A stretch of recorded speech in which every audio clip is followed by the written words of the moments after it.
오미크론 확진자 하루에 수십만 명이 넘게 나오고 있습니다. 그래서 오늘은 많은 분들이 궁금해하는 오미크론 감염 후 재확진될 수 있는 것인지, 코로나 바이러스가 물체에서 생존 기간은 어느 정도인지, 오미크론 관련 궁금증에 대해서 한번 알아보도록 하겠습니다. 자세한 내용은 휴정보 리포터가 전해드리겠습니다.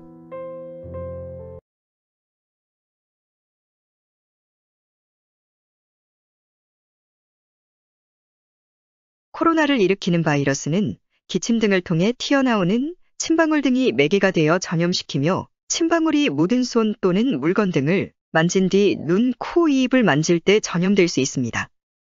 또한 공기 감염 가능성은 매우 낮은 편이나 의료기관의 에어로졸 생성 시술이나 밀폐된 공간에서 장시간 호흡기, 비말을 만드는 환경 등 특수 상황에서 보통 비말이 도달하는 거리 2m 이상까지 바이러스 전파가 가능할 수 있습니다.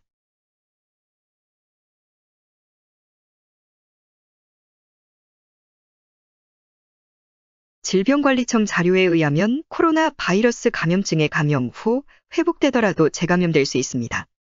슈퍼면역은 과학적인 명칭이 아니며 일반적으로 코로나 바이러스에 감염된 사람이 감염 안 된 사람에 비해 해당 바이러스에 대한 면역력이 상대적으로 높지만 재감염 가능성은 여전히 존재하는 것으로 나타났습니다.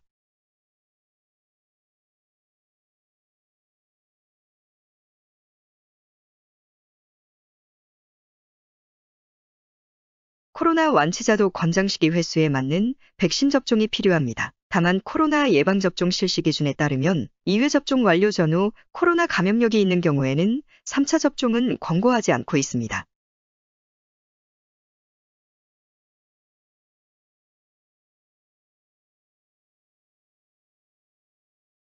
코로나 재감염 시 증상과 회복력은 변이 바이러스의 특성과 개인의 면역력에 따라 개인의 차이가 있습니다. 아직 그 영향력을 속단하기는 이르며 재감염 발생 위험을 방지하기 위해 기본적인 방역 수칙을 지키는 것이 중요합니다.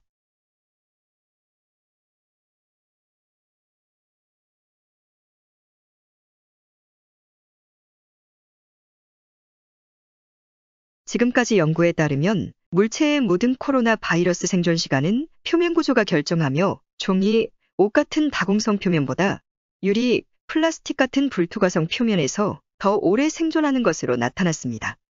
유리에서 최대 4일, 플라스틱과 스테인리스 스틸에서는 최대 7일까지 생존하고 천에서는 2일, 종이에서는 3시간 생존하는 것으로 나타났습니다.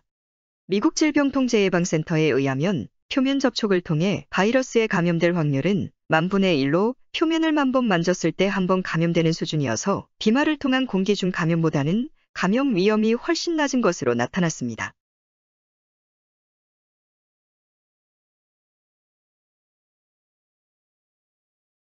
질병관리청에서는 차와 염소산나트륨 성분이 있는 락스 또는 에탄올 70% 소독하는 것을 권고하고 있습니다. 청소, 소독 전 환기를 위해 창문을 열어두고 마스크를 착용합니다. 오염 가능성이 있는 표면을 소독하는 게 중요합니다. 락스를 사용할 시에는 뒷면의 사용 설명서에 따라 반드시 차가운 물에 희석 비율을 확인하여 사용합니다.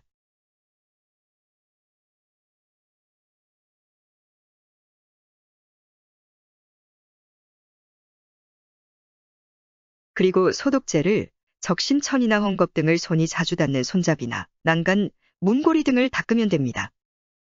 락스에 손상되는 물질류인 금속류나 전자기기 등은 에탄올 70%로 천에 묻힌 후 닦아주는 것이 좋습니다. 마지막으로 청소 소독이 끝나면 반드시 충분히 환기를 시켜줘야 합니다.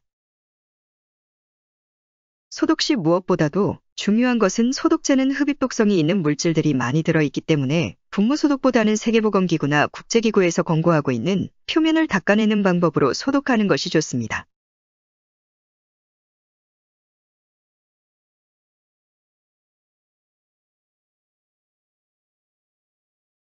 현재까지 밝혀진 코로나 예방을 위한 최선의 방법은 주변을 청소하거나 자주 손을 씻는 것도 물론 중요하지만 최대한 마스크를 벗지 않고 마스크를 착용해 비말 흡입을 막는 것이 상책입니다.